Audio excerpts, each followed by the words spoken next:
Welcome back to Fox and Friends. Still joining us live from Levin TV studio, former Chief of Staff to Attorney General Edwin Meese, constitutional lawyer and radio talk show host, the great one, Mark Levin. Mark, I got to tell you, even just in the break, the response has been overwhelming to the case that you laid out, which is devastating.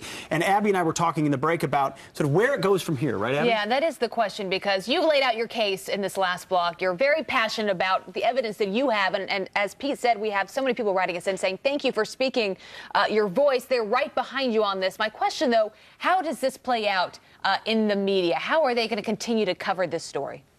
Let me first say this is the case made by the New York Times, the Washington Post, McClatchy, and the rest of them.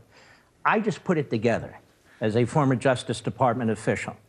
And Donald Trump here is being attacked for what he tweeted. Donald Trump is the victim. His campaign is the victim. His transition team is the victim. His surrogates are the victim. These are police state tactics. I am telling you this as a former chief of staff to an attorney general. If this had been done to Barack Obama, all hell would break loose. And it should. And Barack Obama's statement is pathetic. Mark? Let me just say this. Where does it go from here?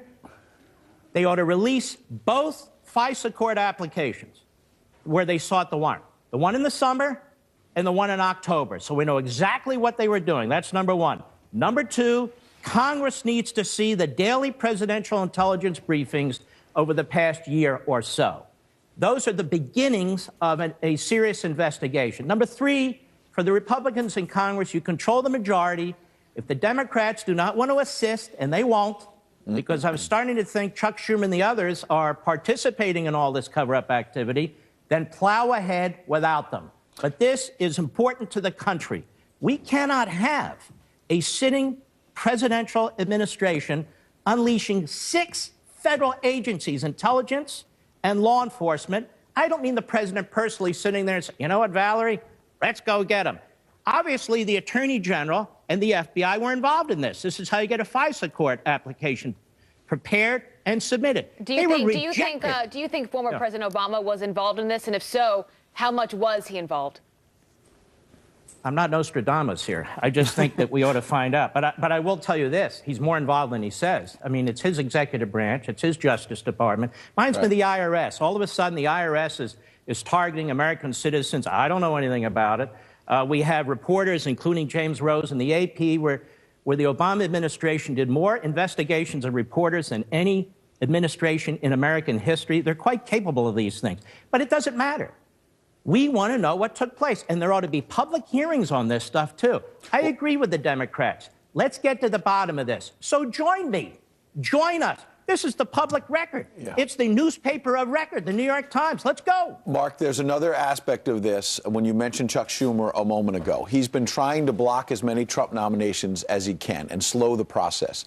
And we had J. Christian Adams, a former Justice Department official you probably know well, on a couple of hours ago. And he was pointing to something very important here, which is now that Jeff Sessions has recused himself, the person in charge here is going to be a career bureaucrat. There'll be career bureaucrats. He said the swamp won because you have people inside justice, some maybe who have been trying to undermine President Trump, who are now in charge of this investigation. And the chances of Chuck Schumer and the Democrats in the Senate confirming the nomination of the Deputy Attorney General, a Trump loyalist, now seems nil. So they have seized control of this investigation, haven't they? They not only did that, they have squirreled their appointees into the bureaucracy, and they're buying more and more time to do that. Okay, then recess appoint a Deputy Attorney General. Do that. Say, okay, I'm recessing appointing so-and-so as Deputy Attorney General of the United States. And then, because Attorney General Sessions recused himself from matters affecting the Russian investigation and so forth, then the Deputy Attorney General who is recessed appointed is the acting Attorney General for the purposes of an investigation related to this. So Christian is right. He served as justice in the Civil Rights Division. I'm right. I served as chief of staff. I know exactly what's going on. He knows exactly what's going on. And the administration needs to respond. Well, Mark, you laid out a devastating case. We know now why they call you the great one. Ladies and gentlemen, Mark Levin, thanks for joining Fox and Friends this morning. We appreciate it. Good to see you. Thank you, Mark. God Appreciate bless. that. Thank you.